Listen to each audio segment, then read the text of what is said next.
Двама човека само са ми писали, че се чуват добре и се виждам. Здравейте и на останалите, добре дошли на канала. Ще си говорим днес за основи на здравословното хранене, най-вече при диабет. Предвидела съм да продължи час и половина, плюс-минус. Ще се вмъкнем в това време, за да може, както и казах преди малко, нямаше толкова хора все още, да остане една свободна, спокойна събота вечер, която да си почивате, да релаксирате, да гледате нещо интересно или да осмисляте това, което сме говорили, сте разбрали. Надявам се информацията да бъде полезна за вас, да можете да приложите в ежедневието си също. 6 минути, още една минута и няма да давам повече толеранс.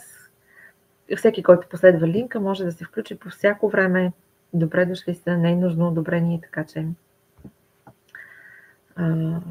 може да се включва когато реши. Аз днес обядвах с паначена супа, щях да кажа, с паначена баница. Качила съм проследяването и съм му задала да се публикува към 7:15. Обикновено се храня по това време. 7 без нещо, 7, защото успявам да се върна от работа. Обикновено имам нещо приготвено. Такъв ми е режима. Към 7 часа вечерям и после подготвям публикацията и качвам 7:30. Сега заради обучението, семинара, който ще водя, хапнах по-рано. 7 без нещо, 7 без 15. Гранола с кисело мляко, засища, бавно покачва кръвната захар. Аз мисля много по-трезво и с главата си, когато съм с нормални захари. И това беше и целта ми. Да не е ударно покачване, да не се налага да регулирам, да не ми звънят аларми по някакъв начин.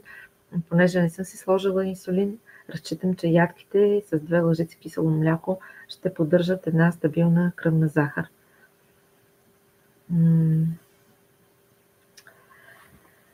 Добре, аз поделям презентацията и оттам нататък, който се включва или пише, още някой да ми напише дали се чува добре, дали всичко е окей с връзката.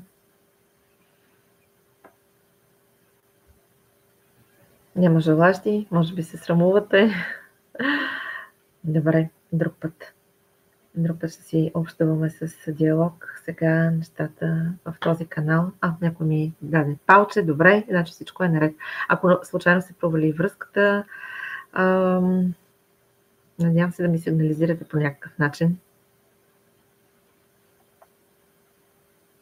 Добре.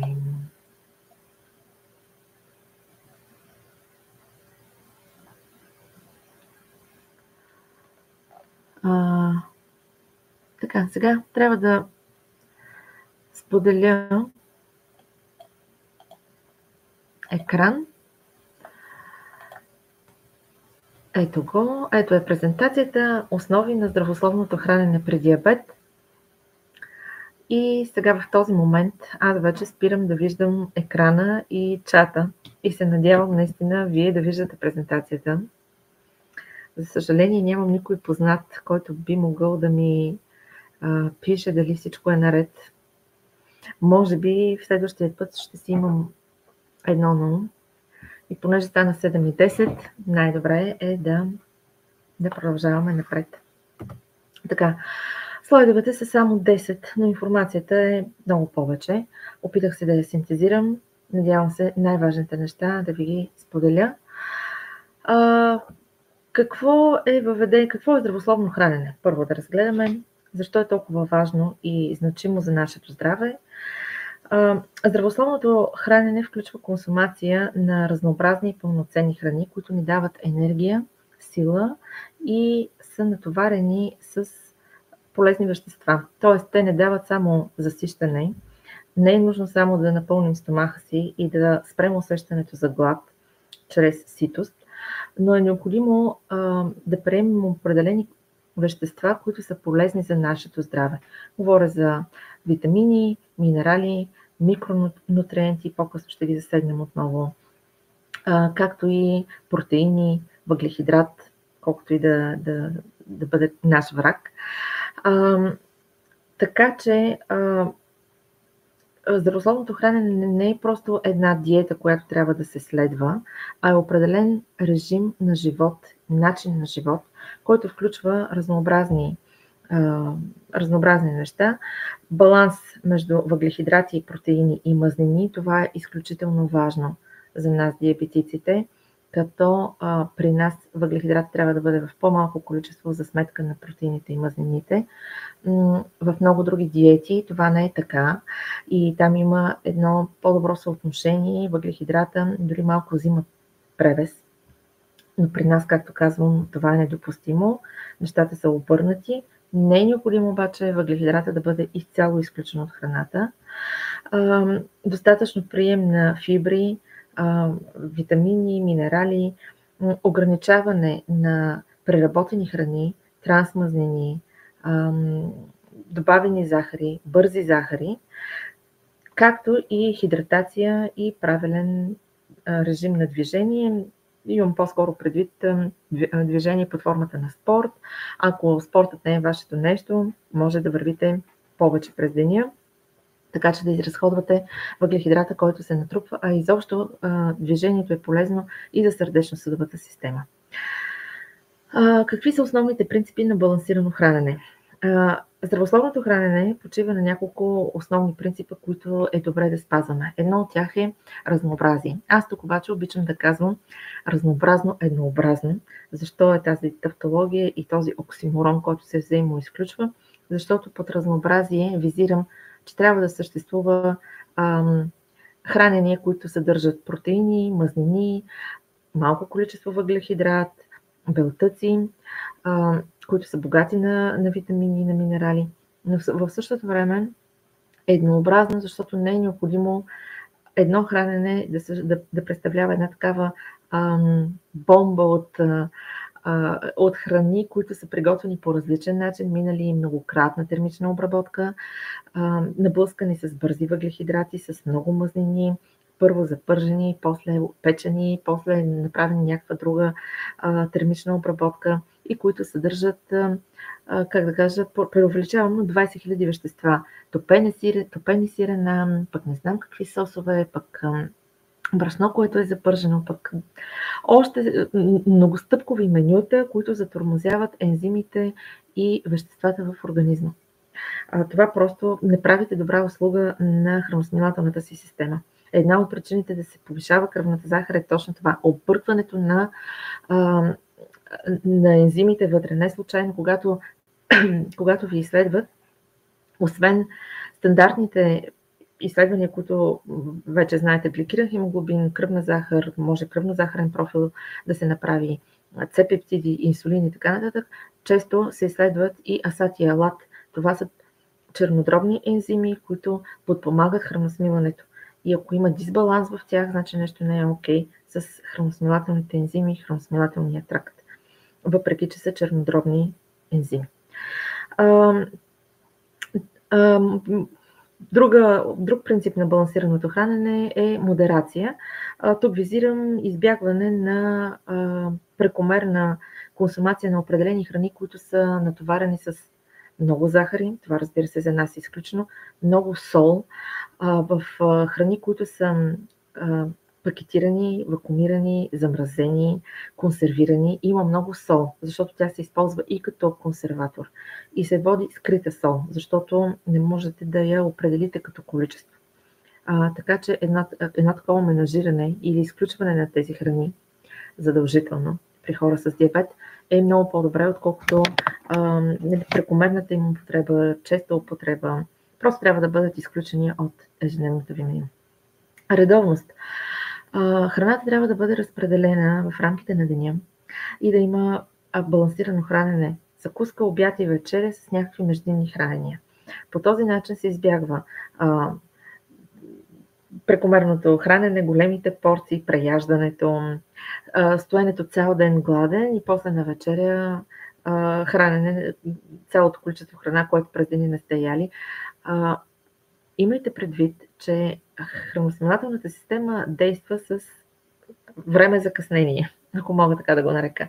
Тоест, необходимо е време, за да може да усетите ситост, да може да се задейства тази машина вътре, да започне да отделя хранителни вещества, които да ви заситят и да се почувствате сит.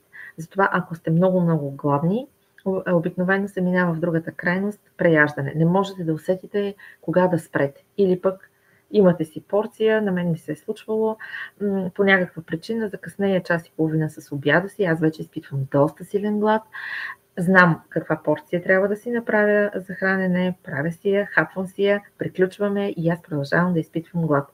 Това е защото съм закъсняла с храната и защото съм започнала да се храня, когато съм била вече много гладна, прегладняла едва ли не, вместо на време. Ако го бях правила на време, организма ми няма да се чувства така. И качествени храни. За нас, диабетиците, е изключително важно да определяме храната си по качество, а не по количество. Храни, които имат много повече хранителни вещества, така наречените живи храни, зеленчуци, в по-малко количество плодове, месо, което е източник и на протеин, и на микроелементи, яйца, млечни продукти и в никакъв случай пакетирани храни, бързи храни, храни, които са с някакъв произход от далечни страни, пътували много, консервирани, обработени прекалено много, примерно салама, шпек или какъвто и да е, всякакви там, дето са на слайдчета, шунки, аз дори не ги знам всичките храни, които са на щанда и се водят месо и са пакетирани, защото отдавна не консумирам такива. Но тези неща имайте предвид, че не са точно месо, те са силно преработени, с много стабилизатори, с много допълнителни химични вещества, за да може да имат дълъг срок на годност. Загледайте се, те са годни за консумация, може би и повече от половин година дори. Имат много сол, имат натриеви глутамати и какво ли не. Тоест, избягвайте ги и тях. Трета точка – влияние върху здравето и превенция на заболявания върху организма. Разглеждайте храната не просто като източник на енергия, не просто като засищане, защото ако искате да се заситите, можете да изядете един чипс, ще ви засити, ще искате даже още, ще ви покачи кръвната захар, но няма да ви донесе никаква стойност, никаква хранителна стойност, т.е. никакви минерали от него, никакви полезни вещества, никакви витамини. Храната е ключов фактор.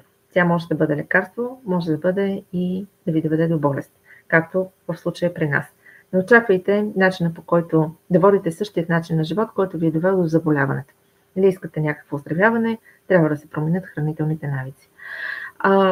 Промяната на хранителните навици ще доведе не само до по-добро здравословно състояние, но и до оптимално тегло на телесна маса. Един от негативите при диабет е покачване на телесно тегло и качване на килограми. Повечето от диабетиците имат дисбаланс на тегло в горна граница, не в долна. И това е предпоставка и за други заболявания от сърдечно-съдов характер, от отичане на крака, от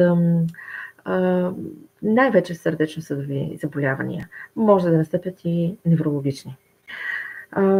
Подобрена енергия и настроение. Имайте предвид, че това, което се казва за шоколада, че шоколада оправя настроението и че всичко може да бъде решено с него, не е точно така, защото вие получавате една енергия за много кратък период от време, да кажем в рамките на половин час, изядете си малко шоколад, чувствате се много енергичен, чувствате, че всичко е окей, можете да го направите. Обаче, когато един здрав човек преработи в организма си шоколада и кръвната му захар е стабилна, следва желание за още шоколад и глад за шоколад. Това не е най-здравословното нещо, което можете да причините на организма си. Преобърнете ли хранителната си култура, хранителните си принципи, ще се чувствате много по-енергични, няма да имате желание за сладко и отделно, нали, нещата няма да бъдат, т.е. кръвната ви захар няма да бъде в някакви порядъци нагоре-надолу и тази въртележка, за която всички знаем колко е неприятна. Здравословното хранене е една превенция срещу други заболявания, намалява риска от сърдечно-съдови заболявания, както казах, от мускулатура, проблеми с мускулатурата, с костната система и неща, които са свързани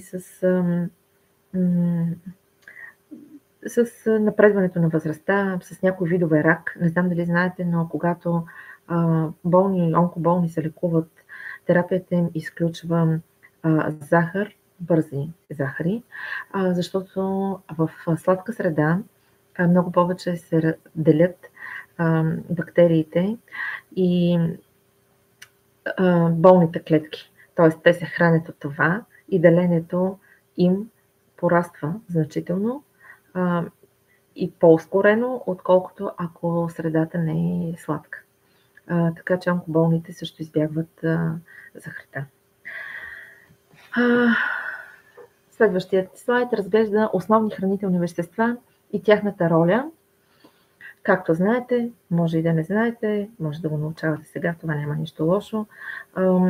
Да, може би тук е момента да кажа, че всеки един от нас е на различен етап и ниво на разбиране за заболяването си. Няма нищо лошо в това. Има хора, които са били диагностицирани преди 5 дена, други преди месец, трети живеят с това години. Нека си помагаме взаимно. Няма нищо смешно или лошо, ако някой нещо не знае и пита. Напротив, това е добре, по-добре да пита, отколкото да се живее в заблуда. Питането означава широк ум, липса на тесноградие, желание да се научи да промени живота си. Аз го подкрепям, това е чудесно. Да, връщаме се на основните хранителни вещества, може би ги знаете, но това са въглехидрати, белтъчини, мазнини, витамини и вода. Тя не е точно хранително вещество, по-скоро има друга функция. И започваме да разглеждаме с въглехидратите. Аз протеините съм, всъщност, може да се каже, че не съм ги кръстила точно така. Въглехидратите. Въглехидратите са два вида – бързи и бавни. Бързите въглехидрати са тези, които за нас са абсолютно забранени и това е бяла захар, но също и всякаква разновидност на захар – кафява, тръстикова, кокосова. Сега са много модерни тези заместители на захар, като се започне с кленов сироп, аспартан или май в момента аспартана не знам дали се включваше, но стевия, не знам каква си там модификация. Искам да ви кажа, че тези неща подлъгват панкреаса. Много често те са дори по-сладки от бялата захар. Най-добре е да забравите за тях също. Така, прости, сложни захари, бързи, бавни, равнозначно е като определение. Бавните захари или сложните захари, те се наричат сложни, в много литератури можете да ги намерите така, защото тяхната структура, ако я разгледате като структура, като молекула, е много дълга и много сложна. И това, понеже съдържа допълнителни вещества, като например фруктоза, тяхното разпадане в организма става по-бавно. Докато бързата захар е с една молекула, друга молекула и тук е една проста връзка. Ето тук едно тиренце, ако сложим. Сложната е с много повече разклонение като дърво. Аз може би ще ви кача в Facebook групата Диабетес, за да видите как изглежда. Простата молекула бързо се разгражда, затова ударно покачва кръвната захар. А сложната по-бавно и затова не е толкова висока кръвната захар, т.е. постепенно се покачва и достига по-бавен пик и съответно тръгва и надолу, ако организма успява да се справи сам, ако не, може да му е необходима някаква терапия, дали инсулин или други лекарства, няма значение. Затова е препоръчително да се наблягат на бавните захари или сложните, не захари, въглехидрати. И тук става въпрос за неща от рода на пълнозърнести. Колкото и аз да съм против пълнозърнестите, споменавам го, защото има хора, които се хранят с пълнозърнести храни.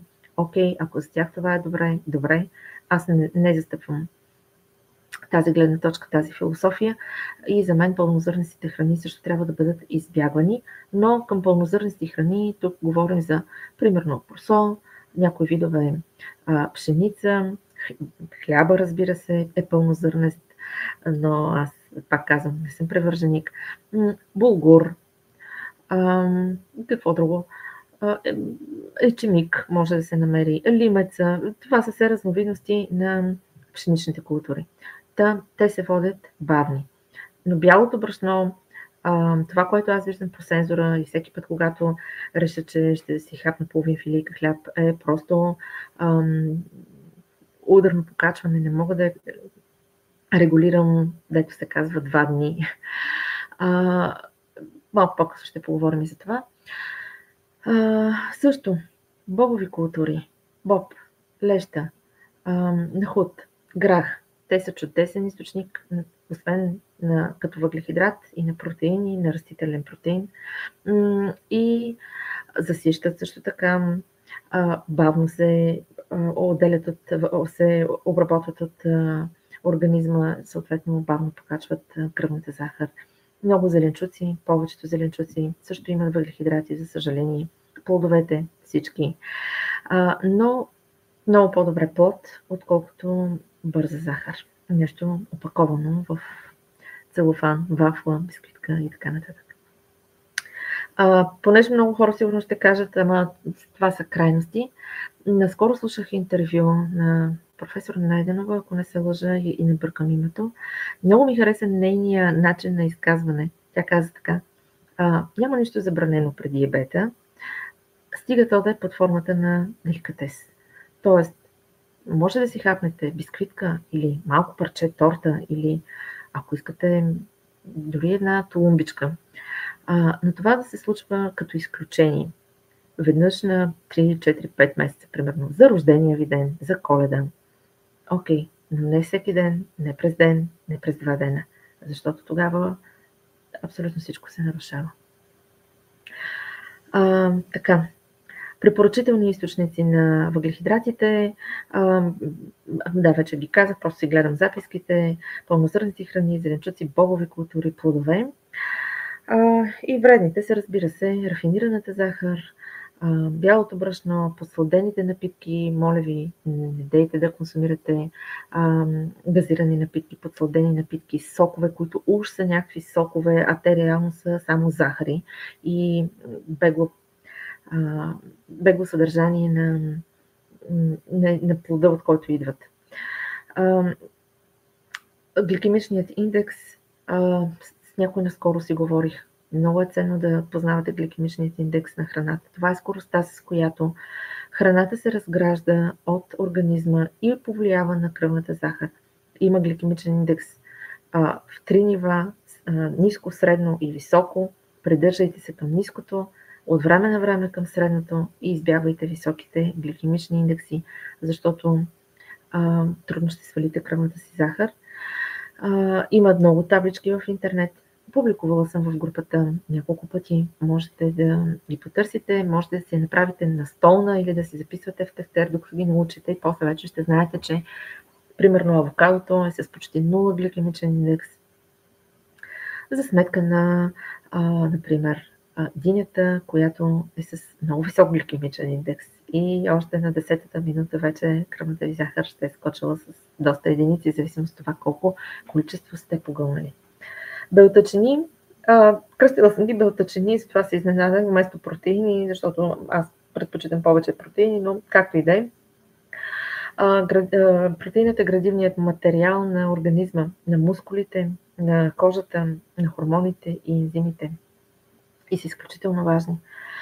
Протеините могат да бъдат както от животински, така и от растителен произход. Ако в групата има вегетарианци, много ми е интересно как те се справят с регулирането на кръвната захар, защото животинските протеини съдържат почти 0 гликемичен индекс и гликемичен товар. Гликемичен товар, това е въглехидрата, докато растителните протеини, каквито са, например, бобовите храни, съдържат въглехидрат. Към растителните протеини спадат и ядките. 50 грама на ден е чудесен източник на протеин. Освен това много засищат. Животинските са месо, яйца, млечните храни също. Рибата, да не забравим, бобовите растения, чудесен източник. Следват мазнини. Тук също има добри и лоши мазнини. Мазнините са необходими за хормоналния баланс и за усвояване на масно разтворими витамини. Просто всичко в организма е една химична лаборатория. Абсолютно всичко е ценно и има своето значение. Ние сме хората, които не можем да обработваме добре една от хранителните вещества. Това е въглехидрата. Не е нужно да бъде изцяло нула, но предвид това, че не можем да го обработваме, трябва да бъде в някакви граници и контролиран. Връщам се на мазнините. Полезни мазнини, монно и полиненаситени. Това са примерно зехтин, авокадо, ядки, маслини. Зехтина не е необходимо да бъде само от маслини, може да бъде от семена, примерно ленено брашно, ленено масло, сусамово масло. Има масло от авокадо, то е малко по-скъпо, но всичко и това са добри мазнини. И разбира се, вредни мазнини, които са трансмазнини. Трансмазнини са примерно маргарина. Значи, искам да ви кажа, че аз толкова маргарин съм изяла през живота си, като бях малка и като свършихме маслото от баба и дядо и майка, искаш ли филийка с маргарин? И ми намазвам маргарин, примерно, намазвам и отгоре ми слага мед. Чудесно, но доста е вредно. Наистина съдържа трансмазени. Хора като нас, които имат метаболитен проблем, по-добре да го избегнат. Имайте предвид, че с маргарин участва в много продукти от сладкарници. Те също са забранени, но го казвам в смисъл такъв, ако решите все пак да правите някакви сладкиши вкъщи заради рождени дни на себе си или на близките си, по-добре сложете масло, отколкото маргарин. По-евтина е маргарина, но много по-вреден. Пържени храни, всякакви преработени храни също съдържат вредни мазнини. Витамините и минералите са доста важни за нас, така че не трябва да се изключат по никакъв начин. В следващия слайд има малко повече за тях. И вода. Водата е основен компонент. Хора, ние сме колко процента беше? Последно вече не знам, може би 60% или 70% сме вода. Така че е много важна за процесите в организма. Не я забравяйте, не се дехидратирайте. Опитайте се минимум 1 литър.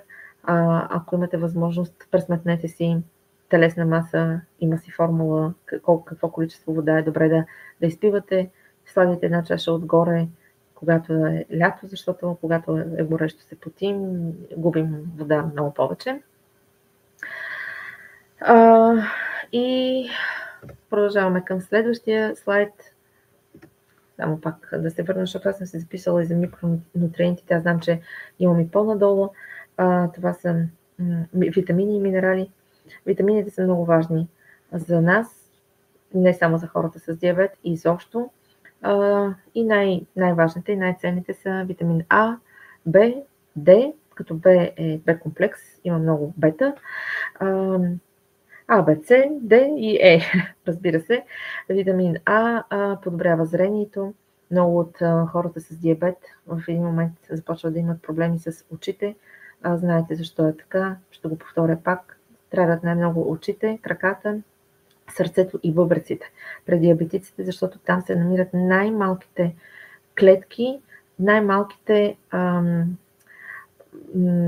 забравих точния термин, на на проводимостта на кръвоносните съдове. Най-малките съдове се намират в тези органи. И тъй като захарта, високата кръвна захар уврежда най-малките кръвоносни съдове, там стават запушвания и затова след време диабетиците имат проблеми или с бъбреци, или с сърце, или с крака, оттичане, може да се доведе до ампутация и до очи.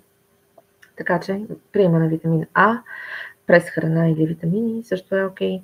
А има в моркови, в спанак. На някои хора им се вдига Кръвната захар от морков. Един морков среден размер е около 70 грама. 70 грама като тежест и около 9 грама въглехидрат съдържа, така че под една хлебна единица, дори да ви е покачи леко, няма да е, не е като да сте изяли сладкиш или ваф, така да го кажа. Също се притесняват и от спанака, защото той пък съдържа оксалатова киселина. Така е. Ако изядете 5 кг спанак и ако го ядете всеки ден, това ще е проблем. Но ако изявате по една шепа спанак за салата, или пък го правите на баница, или пък го задушавате и върви с нещо друго, спаначна каша, например, копривена каша, веднъж седмично едно такова нещо няма как да ви навреди. Витамините от групата Б, те подпомагат нервната система и метаболизма, съдържат се в пълнозърнести храни, месо и яйца. Витамини от групата на С, силни антиоксиданти в цитрусови плодове, но и в други плодове, в чушки. Те подпомагат организма, когато сме болни. Витамин D, той е важен за костите и имунната система, намира се в рибите, в млечните продукти и разбира се навън, разходка, когато има слънце. Обикновено през пролетно-летните месеци се покачва витамин D, есенно-зимните спада заради по-малката слънчева светлина, може да си го добавяте допълнително. И витамини от групата Е, които защитават клетките от различен стрес, който преживяват. Съдържат се в ядки, в масла, в зехтин, в зелени зеленчуци. Минерали, които са важни за организма, тук може да включим калций, магнезий, желязо, цинк. Абсолютно всички са много важни за диабетиците и повечето от нас имат дефицит на тези вещества. Затова към инсулиновата терапия много често изписват минерали, които да се пият. Защо? Калций е важен за костите, това го знаете, в млечните продукти, броколи, бадеми. Магнезият подпомага нервната система. Тези от вас, които вечер не се схващат краката или пък дори при плуване също, липса на магнезий. Аз в декември имах проблем с единия клепач. Постоянно ми играеше окото. Може би в рамките на 2 седмици оплаших се, отидах на лекар и те ми казаха пий магнезий, защото е от липса на магнезий. Пих седмица-2 и ми се оправиха нещата.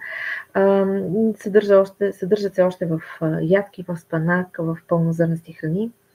Желязото е необходимо за производство на червените кръвни клетки. Съдържа се в спанак, във всички зелени храни.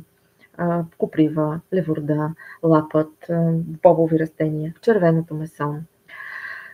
И цинк. Цинка стимулира имунната система и зарастването на раните по добър начин, без да е прекалено дълго да стои една рана отворена и да не може да се съсирва. Обратното също е проблем. Но така трябва да има баланс, както във всичко останало. Цинк се намира в месо, в тиквени семки, в бобови. Имайте предвид, че всичко това вие можете да си го изследвате. И ви съветвам, това наистина е съвет, не приемайте витамини и минерали, без да сте ги проверили, без да знаете те в какви граници са, защото абсолютно всичко и в подграница и над граница е дисбаланс и се отразява лошо на организма. Има взаимовръзки между хранителните вещества, например витамин С помага за усвояването на желязото, мазнините подпомагат усвояването на А, Д, Е, влакнините в храната забавят ускоряването на въглехидратите и ускоряват кръвната захар. Тоест всичко е свързано и за да не бъдете в дисбаланс, първо ги изследвайте и след това приемайте каквото са ви казали или виждате, че наистина е в горна граница или долна граница. Тоест долна граница, ако трябва да приемате. Ако е в горна, вече лекар ще каже, може би пак трябва да се пие нещо, за да влезе в граници. Продължаваме с хранителните групи и тяхната роля. Тук разглеждам най-важните неща, които могат да се... Тоест абсолютно всичко, което може да се намери в една чания. Започваме с плодове и зеленчуци. Те са изключително богати на витамини, минерали, на фибри, на антиоксиданти и подпомагат имунната система. Аз застъпвам философията, че трябва да се храним с плодове и зеленчуци, които са в нашата географска ширина, за нашия сезон. И онзи ден го чух от същия професор. Благодаря на човека, който сподели това видео в групата Диабет. Просто много е ценно, наистина. И слушайте го, отделете 30 минути. Хубаво е да се храните с плодове и зеленчуци, които са характерни за нашата географска ширина и за сезон. Тоест, сега е по-добре да се храните с зеле, с броколи, с карфиол, с праслук. Неща, които се намират на пазара, вместо да си купувате, примерно, домати и краставици, които са стъклени, гадни на вкус и дошли от не знам къде си, гледани под парници, наторени с всякакви вещества, за да може да станат през това време на годината. И обратно, лятото залагайте точно на домати, краставици, чушки, пътладжан и съответните плодове, разбира се, вместо тогава да консумирате ряпа, червено цвекло и нещата, които януари, февруари се намират на пазара. Плодовете и зеленчуците подпомагат детоксикацията на организма и регулират храносмилането и съдържат много антиоксиданти, които забавят стареенето, набавят определени хранителни вещества в организма. Разбира се, прекомерната консумация и само консумация на плодове и зеленчуци лишава организма от други хранителни вещества. Първо, второ, може да подуват организма и стомаха, защото затормозяват храносмилането. Ето защо аз преди се храних на всяко хранене имах плодове, имах зеленчуци. Сега се старая отново, но примерно на обяд са в сурово състояние, вечер минали някаква термична обработка, тип под капак на пара, леко задушени, на скара също и така омаслени, за да може да подобрят храносмилането.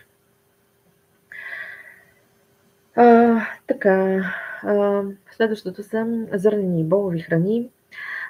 Те осигуряват по-дълготрайна енергия.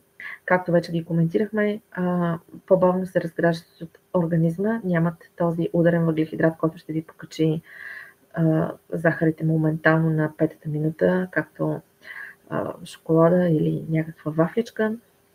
Те съдържат сложни въглехидрати. Подобряват храносмилането, защото са с високо съдържание на фибри и са източник на протеин. Това вече го споменахме. Разбира се, отрицателната страна също си има прекомерна консумация или залагане само на тази храна. Пак ще увеличи кръвната ви захар. Ако ядете 4 дена подред боб, няма да се радвате на добри захари. Може да причинят подуване, ако боба не е добре сварен, примерно, знаете. И по-скоро от този характер. Млечни продукти и алтернативи. Посочила съм алтернативи, само да започна с тях, защото някои хора, като мен, имат цоликалия. Тази дума ми е малко сложна, т.е. непоносимост към глутена. Затова аз избягвам глутенови храни и съм заложила на някои алтернативи безглутенови храни. Обаче има хора, които са с диабет и с лактозна непоносимост. И при тях млечните продукти са тези, които подуват ги, може обриви да получат, повишава им кръвната захар, трудно я свалят. Затова съм сложила алтернативи, защото на пазара могат да се намерят някои заместители на млечните продукти и те са с премахната лактоза. Вече има такива млека, има такива сирена и хора, които имат подобна непоносимост, за да не изключват този хранителен, други ред вещества остават все пак в продукта. За да не го изключват изцяло от храненето си, могат да заложат на тези алтернативи. Връщам се на млечните продукти. Източници са на калций, на протеини, на пробиотици. Пробиотика не го забравяйте, ние сме известни с киселото си мляко и той наистина е много полезен за баланса в стомаха. Също така, заради съдържанието на калций са полезни за костите и за зъбите. Подобрява се храносмилането, съм си посочила тук, и осигуряват растеж на тъкани, възстановяване на тъкани. И разбира се, пак разглеждам отрицателната страна, че прекомерната употреба може да доведе до някакви обреви. Има хора, които са, пак казвам, имат непоносимост или пък висококалорични са, могат да повишат холестерола. Това означава вече запушване на артерии. Тя, ако се запуши, директно инфаркт или инсулт, зависи коя се е запушила, но стесняване, затлачване, допълнително пиене на хапчета и така. Всички тези хранителни групи, които изреждам и веществата от по-рано, просто трябва да бъдат в баланс. Като при нас диабетиците, въглехидрата трябва да бъде в най-минималното количество. По-нататък в презентацията има още толкова слайдове останаха, ще засегнем и това. Продължавам с месо, риба, яйца и растителни протеини. Да, тук всъщност исках да кажа за алтернативите, нещо, което съм си отбелязала и пропуснах да го кажа, че освен млечните продукти има и растителни млека от бадеми, от лешници, различни са. Аз принципно залагам на стандартно кисело мляко и сирене, но от към прясно мляко не консумирам, защото считам, че възрастните хора не трябва да консумират прясно мляко. С времето се изхабява производството на лактоза, т.е. лактозата трудно се усвоява от възрастните хора заради специфичния ензим, който обработва лактозата. И затова може да се получи дискомфорт на тялото, подуване. Някои хора имат разстройство от пресно мляко, други обриви по лице, по челюстта им се появяват, подуване, това вече го казах и така нататък. И аз, понеже искам да присъства все пак някакво мляко понякога за десерт или за чаша да си изпия, залагам на растително мляко, без добавяне захар и всъщност ми се отразява доста добре. Ако го прочетете отзад, ще видите там на 100 грама колко мазнини, протеини и така нататък. Продължаваме с месо, яйца и растителни протеини. Месото подпомага изграждането на мускулни връзки и възстановяване на тъканите. Желязото в рибата също е много полезно. Яйцата, за тях също няма какво да отрицателно да кажа, макар че в годините е имало атака срещу яйцата, как трябва да бъдат изключени. Аз не съм съгласна с това. Растителните протеини, вече ги коментирахме, боловите храни също съдържат ценни вещества, така че те са си много, много важни за нас.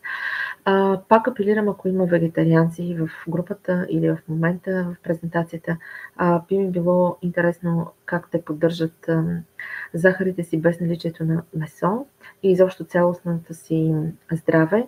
Моята сестра е вегетарианка от близо 15 години, може би са станали и повече.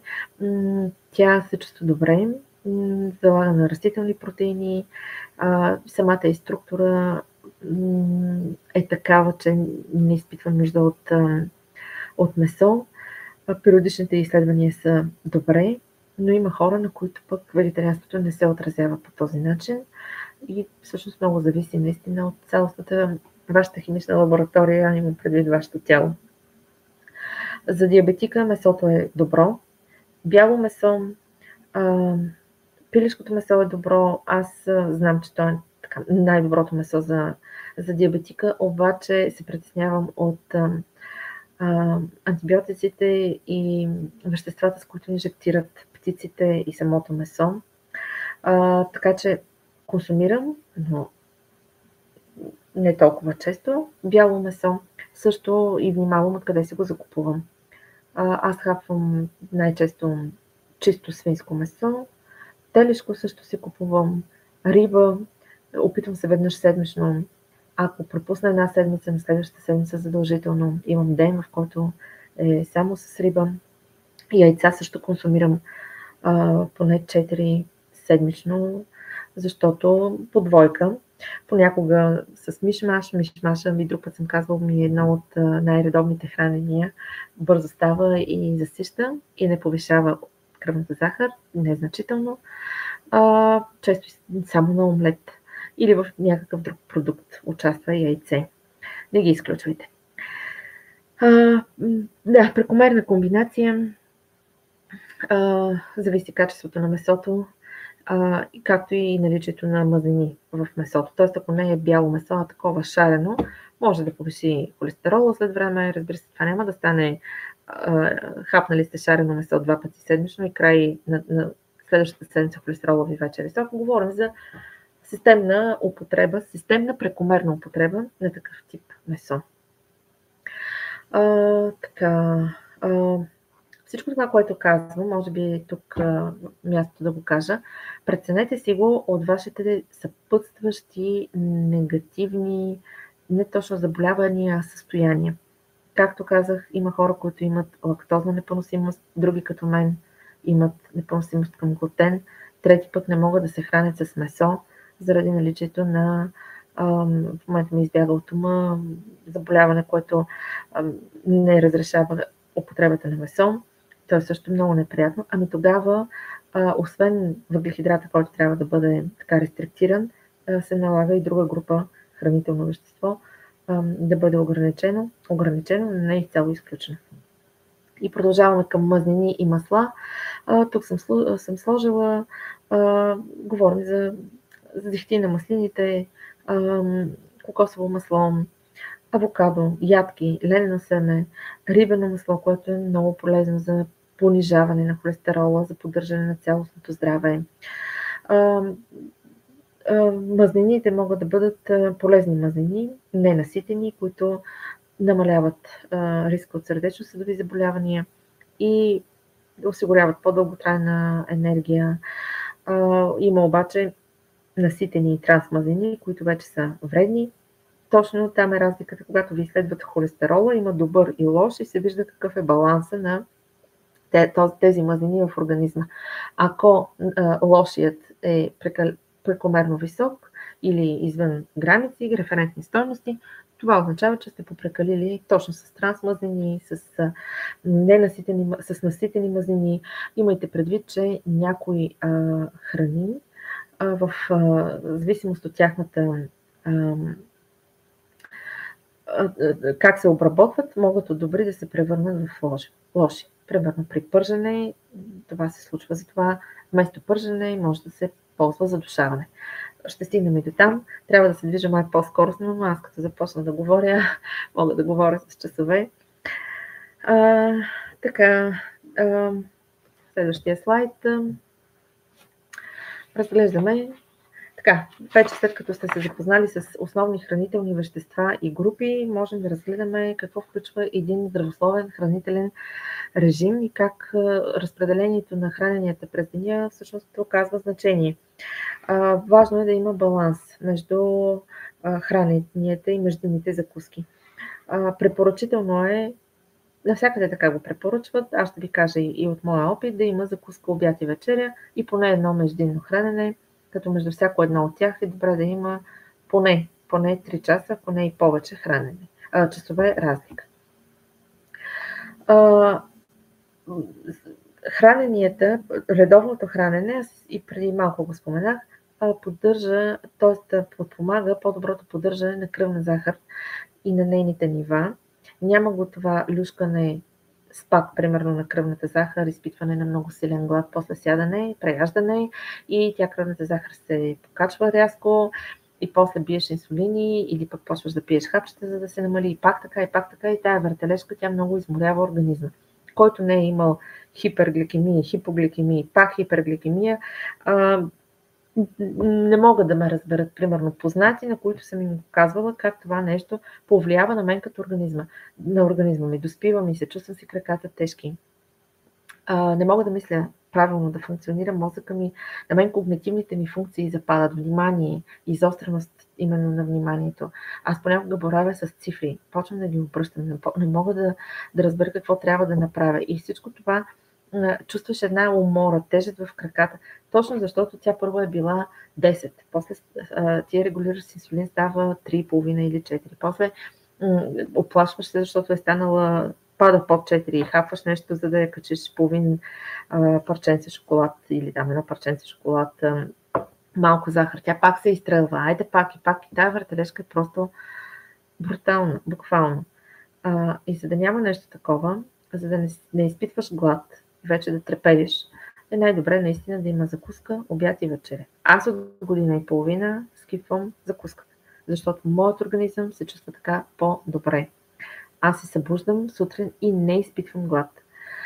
Подам ли му храна на закуска, някакси целият ми метаболизъм се завърта и започвам да изпитвам глад и да си мисля само за ядене. Или вече мисля за яденето на обяд, мисля за междинната закуска. Затова избягвам закуската, организмът ми се чувства по-добре без този фастинг, който стана много популярен, за мен действа. Препоръчвам ви да проверите, действа ли на вас и как. И това да не се случи веднъж и нали, да кажете, не мога един ден. Вече един ден сте издържали и повече не можете. Пробвайте повече, поредица от дни, пробвайте през ден, през два. Аз в началото мисля, че го правих, трябва да погледна, защото си водя и дневник на диабетика, мисля, че го правих 2 пъти седмично в началото, после го правих, после увеличих дните, после пък събота или неделя, когато ходя на планина, задължително закусвах. Така че ставаха около 6 дни фастинг, сега се го правя пълни 7 дни и се чувствам много добре. Има дни, в които се събуждам гладна или пък към 10 часа огладнявам. Взимам си ядки, взимам си парче сирене или няколко маслини с 4-5 бадема, примерно, за да заситя тази нужда. Кръвната ми захар е стабилна, аз виждам, че тя не пада, примерно стои между 4 и 5. Въпреки това го изпитвам този глад и за да не тормозя тялото си го правя. Но това ми се случва доста рядко.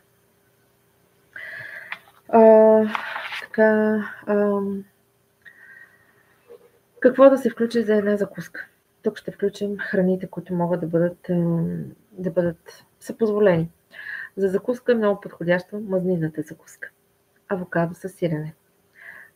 Цяло авокадо с парче сирене, примерно. Ето, такъв размер сиренце. Половин авокадо с едно яйце. И маслини. Овесени ядки с малко овесени ядки. Примерно 50 грама овесени ядки с други ядки, малко бадеми, орехи и кисело мляко. Или вместо кисело мляко, ядково мляко. Какво друго? Аз съм оставила един линк с закуски и някога се храних точно така, най-вече с мазнини. Това, което хапнах аз на вечеря, гранола с кисело мляко, може гранола с кисело мляко, гранола с сирене също е добре. Парче кашкавал с сиренце, пак маслини, някакъв плод, чушка. Лятно време можете да си направите яйчен пастет. Едно варено яйце с сиренце, намачкани, с магданоз, с шарена сол или с миндух. Аз много обичам. Умешани така добре, в една изтърбушена чушка. Чудесна закуска се получава. Хляб не е необходим. Да, знаете, мнението ми за хляба. Така, какво може да включите на обяд? Обяда за мен трябва да бъде най-силното хранене. Там включвам по-голямата част от въглехидрата си за деня, защото има достатъчно време за да се превърти в организма и да се изразходи. В началото, когато включвах на закуска въглехидрат, не се чувствах окей. Просто чувствах се забавена, затормозена и постоянно гладна, ако сутрин закусвах нещо въглехидратно. На обяд, времето, в което можете да включите микро-макронутриенти, за да поддържате енергийния баланс. Тук се включва месо, всякакъв характер, дали е пилешко, дали е свинско, дали е, няма значение каква, пържола, риба, зеленчуци, бобови култури. Най-добрият обяд за мен е парче пържола, долу-горе колкото длан, затова постоянно показвам, защото според зоната и на мен много ми харесват тия принципи. Всичко трябва да се разпределя спрямо нашите длани. Аз ще се нуждая от такава порция пържола, но някой човек, който е по-едър от мен, с по-голяма костна структура, ръцете му са по-големи, ще има нужда от по-голямо парче месо, колкото нали, са неговите длани. Съответно, зеленчуци може да бъдат под формата на салата, може да бъдат задушени, може да бъдат на скара или пък леща, супа леща. Мен ме съветваха моите диетолози някога лещата да комбинирам с твърд зеленчук, т.е. морков или зеле, или ряпа, или целина, или каквото имате там вкъщи. Кореноплодно можете да рендосате, също важи и за боба. Телешко с грах също е чудесен обяд. И стигаме до вечерята. Вечерята трябва да е по-лека, по-смилаема и да не натоварва организма преди сън и в никакъв случай да не се храните непосредствено преди сън. Аз предпочитам да се храня между 7 без малко и 7-7,5. Това да е моето хранене. И се придържам към него и зима, и лета, и пролет, и така нататък. И само ако има някакво форс-мажорно обстоятелство,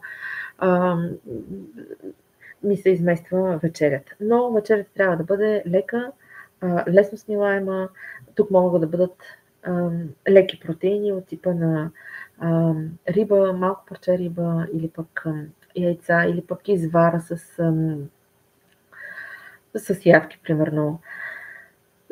Отново зеленчуци, дали на пара, дали на скара, дали под формата на салата и овкусени с някакви полезни мазнини от типа на зехтини, маслини. И тях вече ги коментирахме. Грешка за вечерята е тежка мазнинна храна, непосредствено преди хранене, преяждане, преядеш, легнеш си, пък трудно спиш и храносмилаш, или пък продължителното ядене също е вредно. Тък му станеш от масата, примерно в 8:30, седнеш пред телевизора да гледаш нещо си по някоя телевизия и продължаваш да ядеш фастъци, бадеми, айде сега тук една лъжица, не знам аз какво, тахан, примерно, айде някакви семки и така нататък, и ядеш, докато свърши въпросното предаване или филм и си лягаш. Променете го, не е добър навик. Така, междинните закуски. Някои от диетолозите в началото ме съветваха да имам 2 междинни закуски. Аз бях поднормена, 42 кг бях, когато ми сложиха диагноза диабет и трябваше много успешно да кача килограми. Ако ви обаче сте 100 кг, ако сте 100 кг и сте 1,70 м примерно и сте стегнати, това може как да е. Ако сте колкото мене, 1,60 м и сте 100 кг, имате проблем с теглото. Тоест, трябва да се прецени спрямо тегло и ръст и мазнини за вас да има ли междинни закуски или не.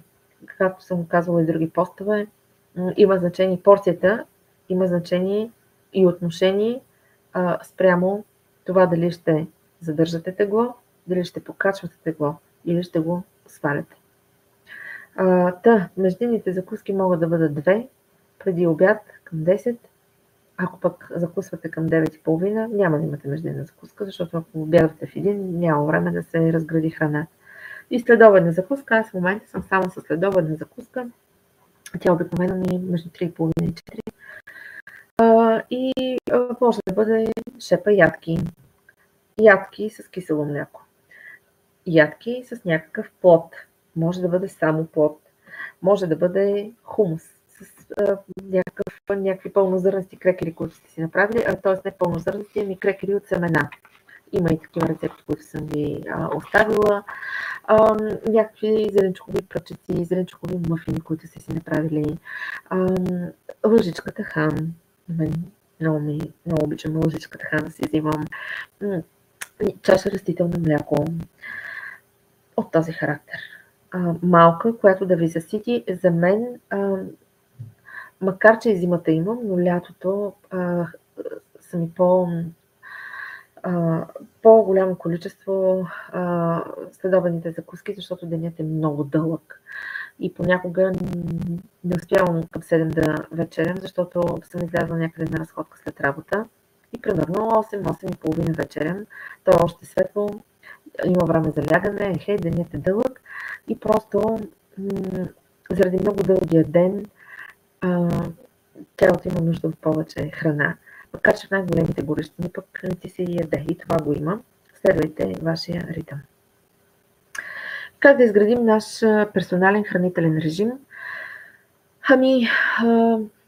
Първо трябва да бъде съобразен с вашите индивидуални нужди и здравословно състояние. Аз вече засегнах тези теми. Пак ще ги спомена, защото не виждам кой се включва, кой не се включва.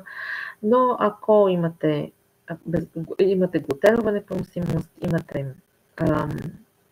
лактозна непоносимост, имате някаква друго заболяване, нещо на щитовидната жлеза, което не ви позволява хранене на определена хранителна група, изключете я, намалете я, т.е. не я изключвайте изцяло, намалете я, хранете се с нея и ползвайте я като деликатес от време на време, но не постоянно, не да бъде константа във вашето меню.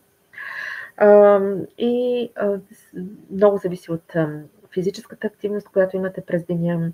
Едно е да седите нон-стоп на диван, на компютъра, да сте трудно предвижващи се хора на възраст и така нататък.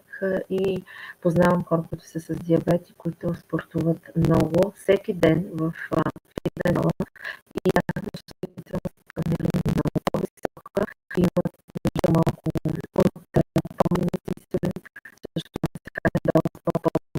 и дори имат за мен доста голямо количество въглехидрат, но те спортуват много часове преди работа или след работа. Ако вие сте тези хора, окей, ако не сте, ако сте с нормално ниво, тогава просто внимавайте, направете хранителни режим. Затова ви казвам, че е важен индивидуалният подход и които трябва да спазват, но примерно това, което аз показвам в групата диабет, считам, че е оптимално за всеки диабетик. Оттам нататък аз съм 50 кг. Човек, който е 80 кг, ще трябва да се направи порцията не двойна, но по-голяма от моята. Ако човек е 100 кг и иска да запази тези 100 кг, порцията му също ще изглежда по различен начин. Но ако е 100 кг и иска да ги намали, ще изглежда по съвсем различен начин. Не знам дали хващате логиката ми. Но тук има значение тегло, ръст, движението през деня, двигателна култура, физическа активност и здравословните състояния. Така, какво можете да направите? Изчислете дневния калориен прием на хранителни нутриенти, бътъци, протеини, много ще ви кажа. И преценете за себе си какво трябва да включва вашата порция. Включвайте всички хранителни групи с най-малък акцент от страна на въглехидратите, но не ги изключвайте изцяло. Трябва да имате количество въглехидрат за деня, макар и минимално. 2 хлебни, 3 хлебни, 4 хлебни единици, вече в зависимост от нуждите ви. Спазване на часове за хранене, изградете си режим. Знайте си, примерно, че закуската ви е в 7 сутринта или в 9 сутринта, когато пристигнете в офиса и си носите храната. Обядът ви е в 1, следобедна закуска в 3:30, вечеря в 7 и всичко останало няма значение точно в тези часове. Спазвайте си режима, това създава и вашия вътрешен часовник ще се нагоди към всичко това. Хидратация. Консумацията на достатъчно вода е много важна. Пак се изчислява по формула спрямо теглото ви. Ще ви я пиша. Аз съм я писала в групата. Така и съобразяване с режима. Адаптирайте се към новия начин на живот. Знам, че не е приятно, че вече не можете да се храните с каквото видите навън. На мен винаги ми е било тежко. Примерно, отиваме някъде с приятели и знам, че ако аз трябва да съм подготвена с храна и да си нося ядки, да си нося нещо за хипогликемия и някакъв плод, примерно, в групата съм ви показвала много храни, които стават в кутийка, в найлонова турбичка, салфетка, която може да се носи, ако си цял ден движение по институции или някъде с приятели.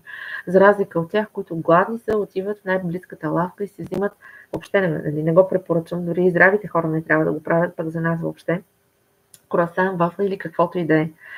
Но аз знам какво е да съм била на зор, нали, в някакви години по работа, студентка и така нататък. На мен също ми се е случвало. Умрела съм от глад, няма време да си купя някакъв хубава храна, готова кухня и така нататък. Купувам си нещо от лавката, за да заситя глада. Сега това не може да се случи. Никакви форс-мажорни обстоятелства. Трябва да сте подготвени винаги. Трудно е? Не е невъзможно. Не знам дали ще се вмести до 8:30. Влияние и начин на приготвяне на храна. Ще се опитам по-набързо и да съкратя, макар че остават малко слайдове. Има значение топлинната обработка за хранителните вещества. Първо, подготвих и един пост във връзка с това как топлинната обработка влияе на гликемичният индекс на храната. И това наистина е от значение. Някои от храните повишават гликемичния си индекс от топлинната обработка и прекомерното преваряване и стоене там под налягане и така нататък.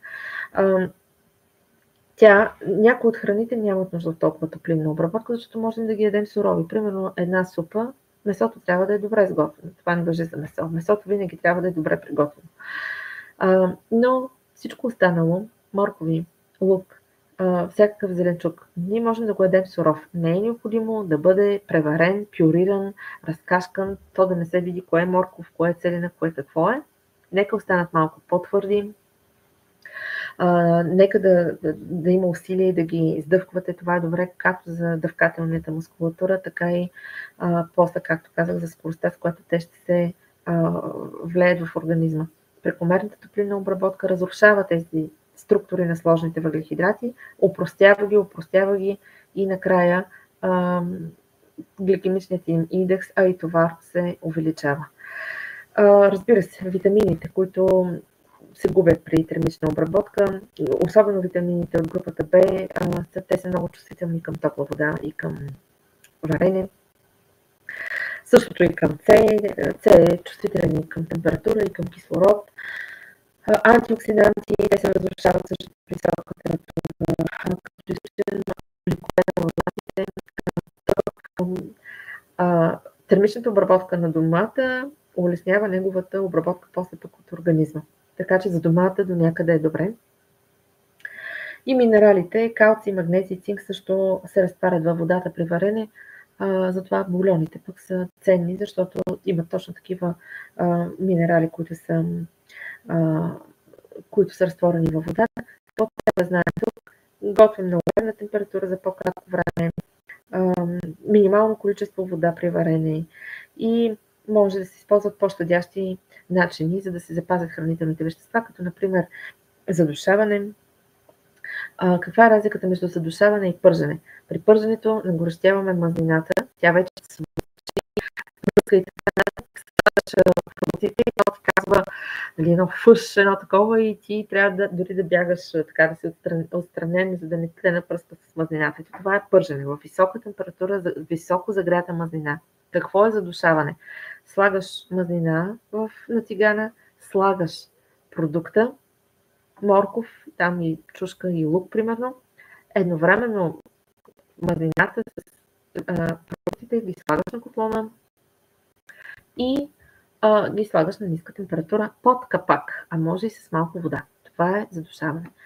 На скара също са добре зеленчуците, примерно бланширане на пара. На пара също е много добре. По-здравословните методи на приготвяне, аз всъщност ги казах, печене, варене, задушаване.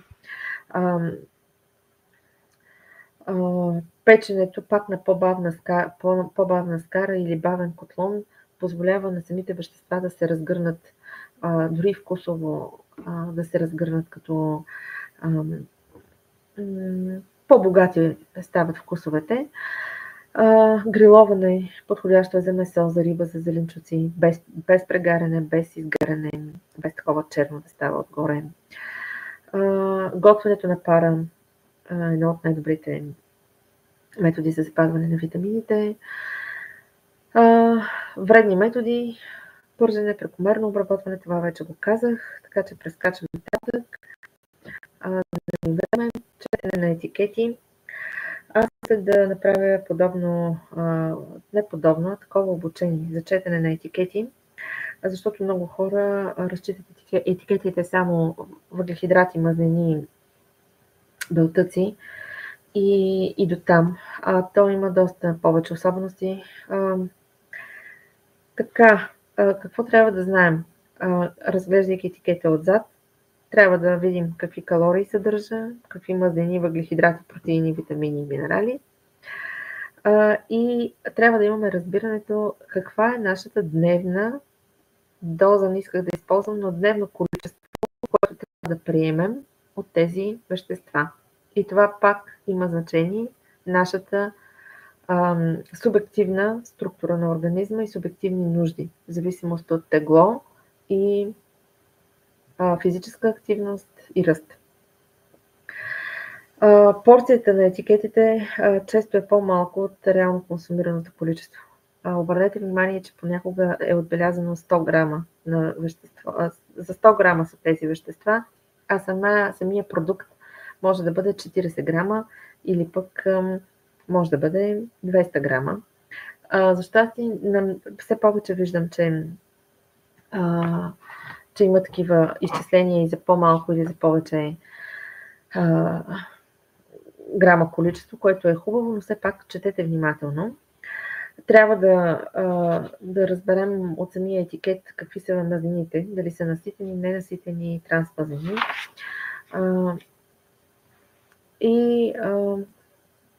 Отново знаем и за въглехидратите, и за фибрите. Има значение дали е въглехидрат, от които захари. Това много често се пренебрегва. Разглеждайте, като гледате етикета, колко е карбохидрат, мисля, че беше карбохидрат, ако го изговарям правилно, въглехидрат на английски, и колко си грама, от които захари. Това, от които захари, също е много важно да бъде прочетена, защото може въглехидрата да идва само от фибри или от влакна.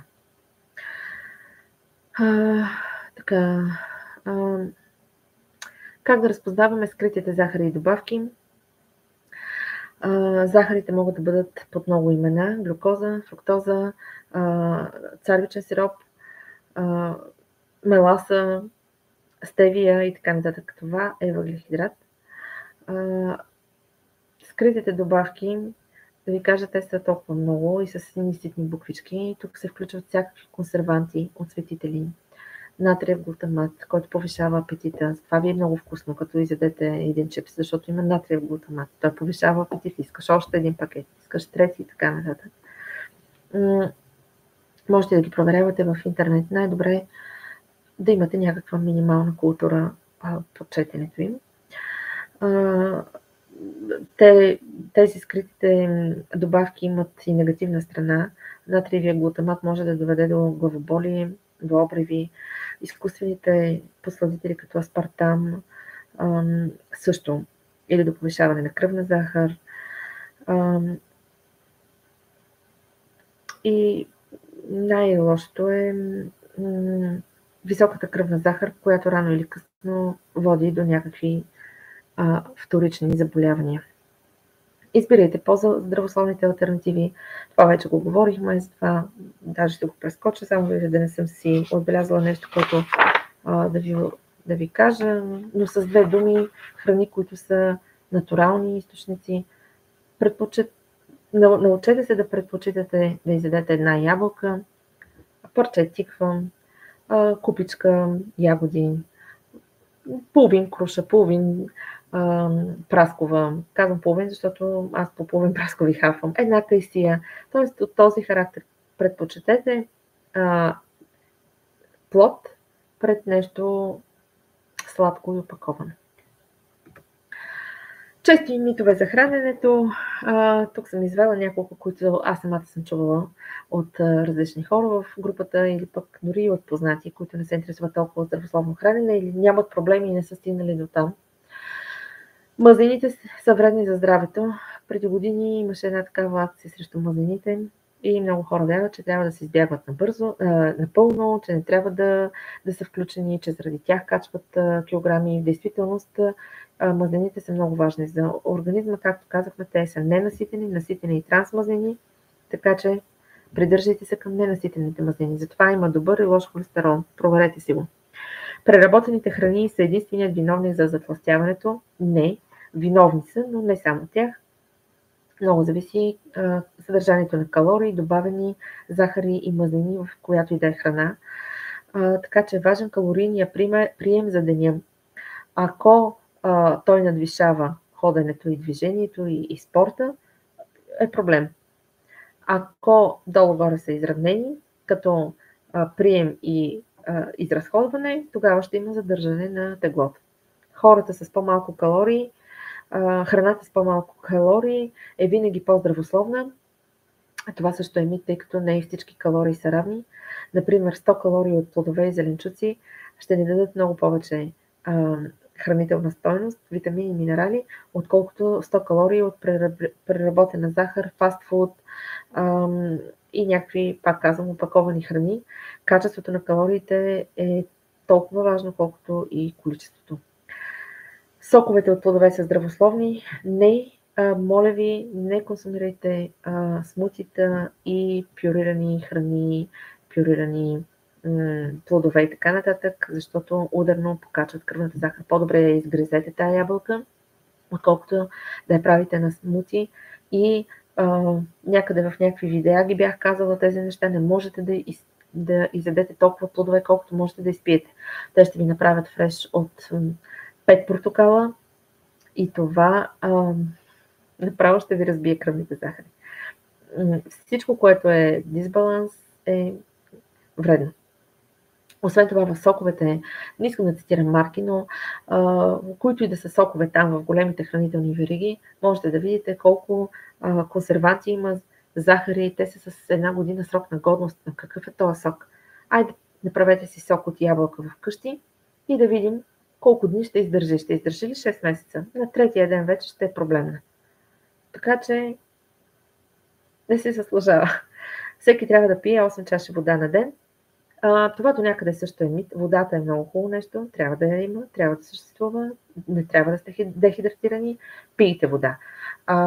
Сега, може да са 7, може да са 10, пак казвам, зависи от теглото ви и от нуждите и от движението. Човек, който спортува 2 часа в фитнес, ще има нужда от повече вода от човек, който не го прави. Лятно време, зависи и от сезона, лятно време имаме нужда от повече вода, но водата е хубаво нещо. Пийте вода. Влияние на диетите и модните тенденции. Тук също съм посочила няколко мита. Аз се чудя дали да не го прескоча и да ви го направя като пост, но защото имам 7 минути и не съм сигурна дали ще продължи излъчването или YouTube ще прекъсне. Но ще видим. Хайде, ще ви ги кажа и тях. Бързите диети са ефективни за отслабване. Не е вярно. Ако искате да отслабнете, по-добре балансирайте менюто си. Проверете калорийния прием в зависимост от тегло и ръст, това, което казах. Вместо да се подлагате на глад, особено за диабетиците, това не е добре. Глад в никакъв случай. Защото ефектите не са дълготрайни. Ще отслабнете няколко килограма в рамките на седмица, примерно, и в момента на захранване тялото възвръща обичайните си килограми, защото когато е в състояние на стрес, ще ги свали. Но след това стреса продължава и тялото си казва, ама сега постъпва храна, не се знае пак кога ще имам проблем ще имам дефицит. И по-добре да си ги натрупам тия неща, хранителни вещества, защото пак ще ме подложат на глад и не се знае какво ще се случи. Така че вместо да гладувате дни, после да правите някакви тежки захранвания, по-добре регулирайте хранителния си режим, спазвайте го и лека по лека нещата ще се урегулират. Безглутеновата диета е по-здравословна за всички. Не е необходимо. Има хора, които нямат глутенова непоносимост и тогава не е проблем за тях, че консумират глутен. Напротив, глутена в определени количества също има здравословни ползи и съдържа витамини от групата на В. Така че хора, които нямат метаболитни разстройства като нас и допълнително утежнени от глутен, биха могли от време на време да го включват. Кетогенната диета е единственият начин за бързо отслабване. Това също не е вярно. Тя е много добра, кетогенната диета, но крайният ти вариант, като всяко нещо, което е в крайности, не е окей. Може да доведе до проблеми с бъбреци.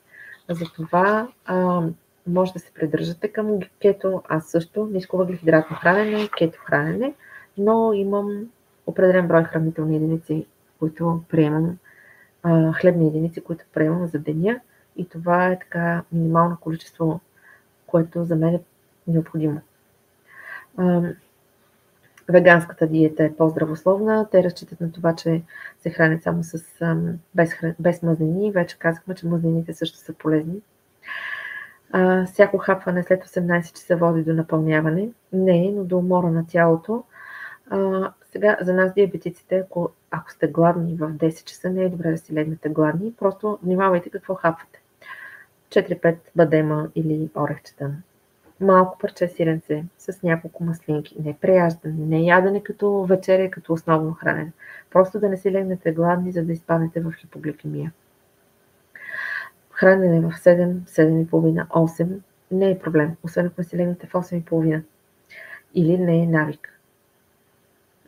Ако всеки ден, вече не е добре. Така, и накрая практически съвети за прилагане в ежедневието. Аз тук ви бях измислила няколко менюта примерни. Как да планираме балансирано седмично меню? Най-добре е да го разпишете. Най-добре е да пазарувате веднъж или два пъти, основно за цялата седмица.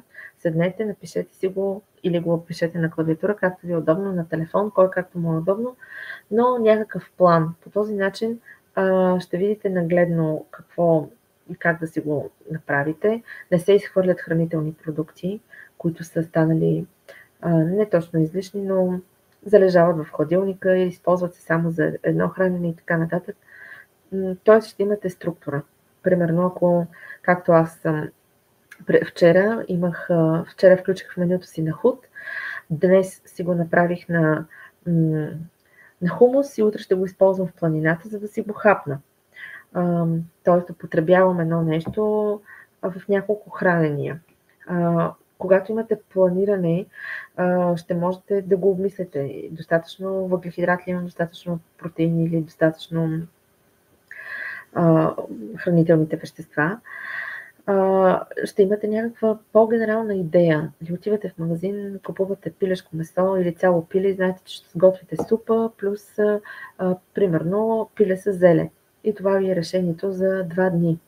И след това сряда можете да направите нещо друго, примерно с яйца.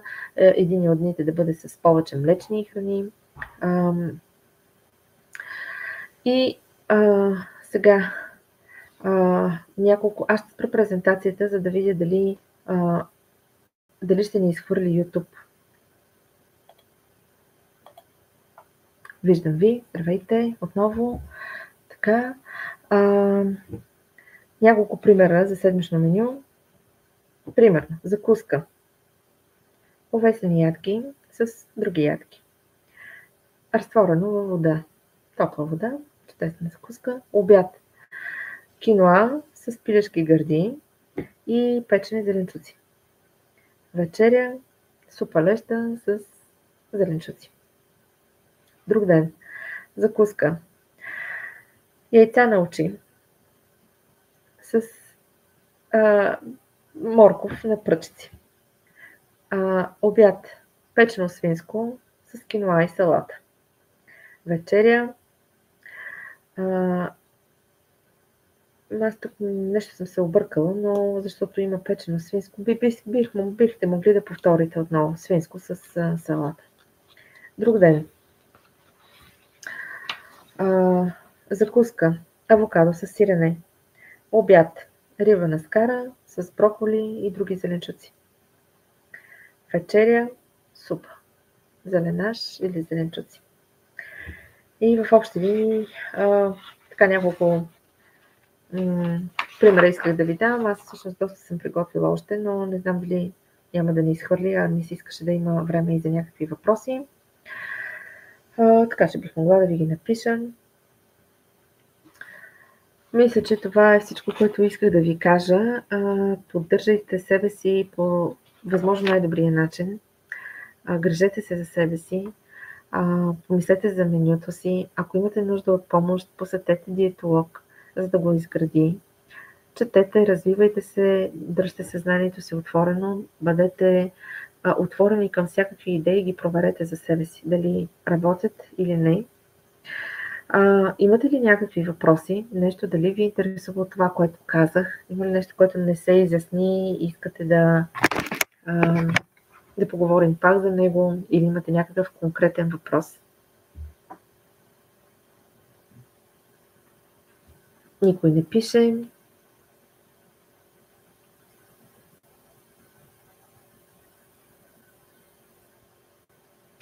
Понеже може да има забавяне в чата, затова изчаквам. Ако не, можете да ми пишете и в групата. Моите контакти са почти навсякъде. Можете да ме достъпите през Messenger. Някъде в постовете мисля, че беше оставен и телефон. Имам и сайт, аз съм просто в процес на изграждане.